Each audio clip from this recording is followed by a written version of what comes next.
What's up, D learners? It's your girl, Lady D. What's up, D learners? It's your girl, Lady D of DTalford Training Solutions. I am here with your mindset and motivation topic for today. I want to know, Gen Xers, Millennials, do you want to quit your job? So think about that for a second. Generation X, that is considered right around the 1965 to 1980s children that were born. This is probably the smallest generation in a long time. And then you have our parents, which a lot of them were baby boomers. They were, and some of them were even the silent generation born in the 1930s. So the millennials came around the 1980s, and they are currently the ones that are starting to invade the workforce now, those that were born right around 1995. So, pretty much the workforce is made up of baby boomers who are kind of hanging on to their jobs a little bit longer. You've got the Generation X, which right now is the biggest part of the workforce, but the millennials are taking over the workforce, and these are the ones that are going to pretty much be represented in the workforce over the next couple years. So a lot of millennials now, with social media showing us how wonderful life can be, that it doesn't have to be tedious, it doesn't have to be monotonous.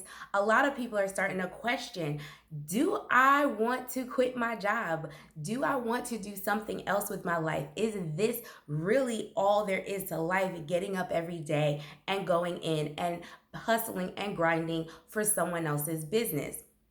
So, I am not here to offer you any advice about whether or not you should quit your job. That's got to be a personal decision. You know your situation, but I am talking to myself just as much as I am talking to you guys. And I just wanted to share some great questions I came up with you so that you can write them down and kind of think on them to help you come up with a plan and a decision. Will I quit my job? So, this, the first thing I wanted to ask you is, how valued do you feel at your current job? Do you feel like when you go in there, people value what you do? Are you frequently feeling undervalued or as if you don't matter? So that's the first question. How valued do you feel at your current job? Next, how do you feel about your supervisor and coworkers? When you walk in the building, are you happy to see your coworkers and supervisor, the people that you see more than your own family? Does that make you happy? Are your clients people that you love to sit and talk with, and talk about the business that you guys are doing together? So ask yourself that as well. How do you feel about your coworkers and current supervisor? Next, what is your potential there for job change or job advancement if you wanted it?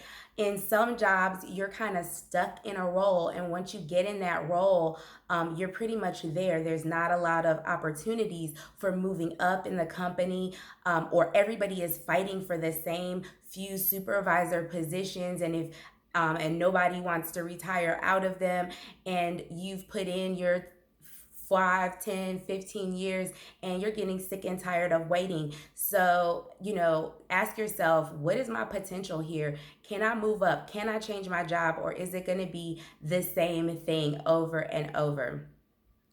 Next, we have, what do you need or want for your life? So, what is it that you need or want? If you need or want to make a certain salary, or you need or want to have a certain size house, that might mean that you have to be on your hustle or be on your grind somewhere else. If you are not willing to make some sacrifices, then the things that you feel that you want or you need may mean that you have to stay in your job. So the next question is, what sacrifices am I willing to make to get the things that I want or need. Next, ask yourself, what's meaningful or fulfilling to me? If you have a job or career that you just absolutely love the work that you do and it's meaningful and you feel fulfilled every day, that means that you're in the field that you should be in. You're doing what you should do. But if there's always something else on your mind or something else that you're thinking about that you'd rather be doing, and it's something that creeps in your thoughts all the time, then that may not be the job that's meaningful or fulfilling for you. What is your goal or your vision? So you need to either do a vision board, a vision journal, just some, even if you want to do some manifesting, prayer, whatever it is, to get your mind saying, what is it that I think I'm going to do in the future? Futuristic thinking and planning. What are my goals? What is my vision? Then you need to do a little bit of self-analysis and ask yourself, so what are my skills? What are my hard skills? Like what computer programs do I know how to use? What policies and procedures am I familiar with? And then what are your soft skills? How personable are you? How able are you to relate to people of different mindsets than you? How good of a leader are you? So after that, you need to take those skills and look at, okay, I have these hard and soft skills. Now, which ones of these do I need to do better on or improve upon? And which ones are my strength? Now, some people have great ideas, but they are not very motivated. So the next thing you need to decide is, how motivated are you to even succeed? How much motivation do you have to hustle and grind? Because if you think you're hustling and grinding at the job you have, just wait till you start your own business, till you start your own thing and you're invested in your own self. That grind, that hustle, sometimes it feels like it's 24/7. So are you motivated? And if you are motivated, will you be able to start your business while you're still at your current job? Or will you have to quit your job first to start what you need to start? Do you even need permission from your job or your business where you currently work to start something else? So the next thing you have to ask yourself is, what are my current responsibilities? What kind of debt do I have? What kind of bills do I have?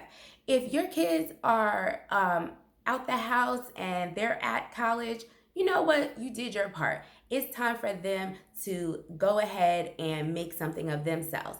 And it might be easier to quit your job and sell everything you have and figure out your next steps.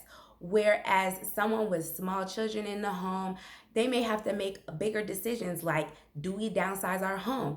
Do we rent?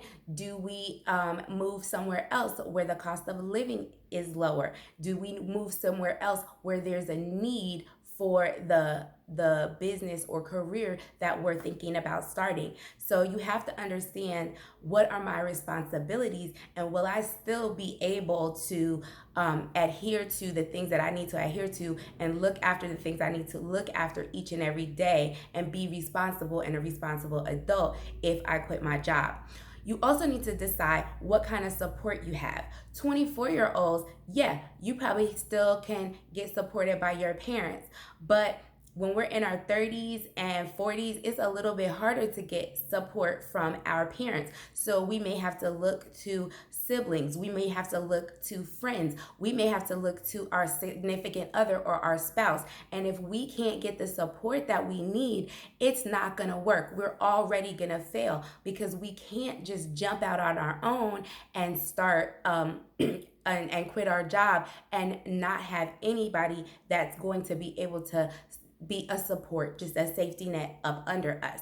So also we want to know, let's see, how will I handle the responses or feelings about the decision from others? So when I make this decision, just for example, I think I told one person that is in the baby boomer generation, just by just chit chatting. And I was like, yes, I started YouTube.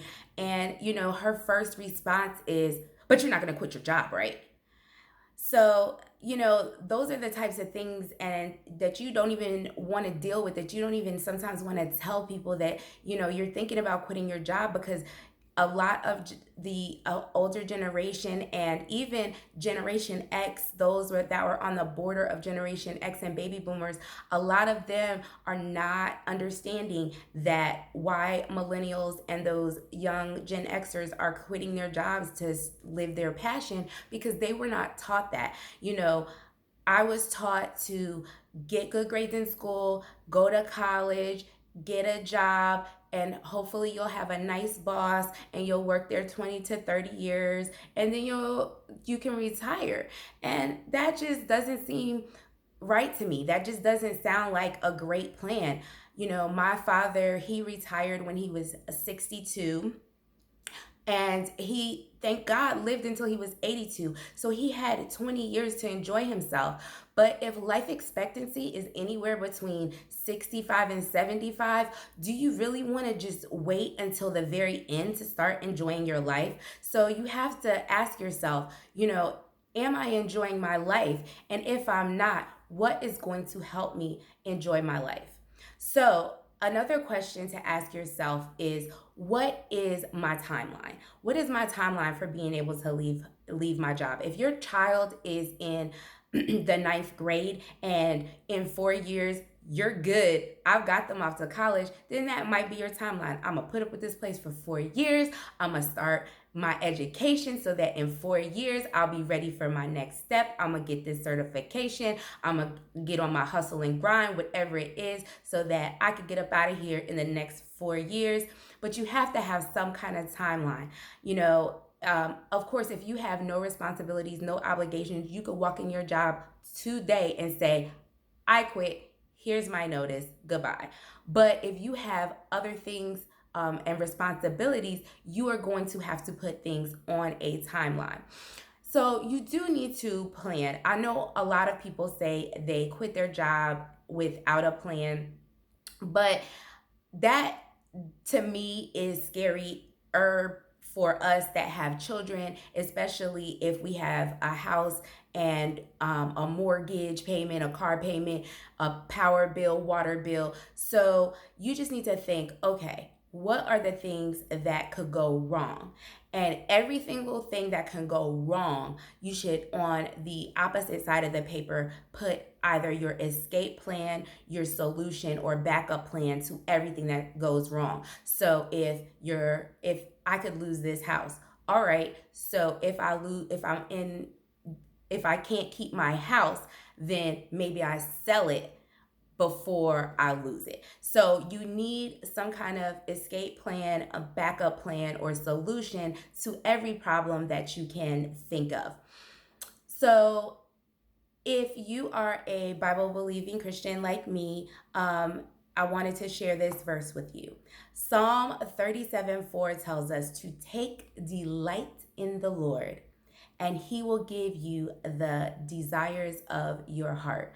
So just thinking about that and all of the questions that I pose to you, questions that you can ask yourself, write down, read over them, pray over them, manifest them, whatever you have to do to decide, will I quit my job?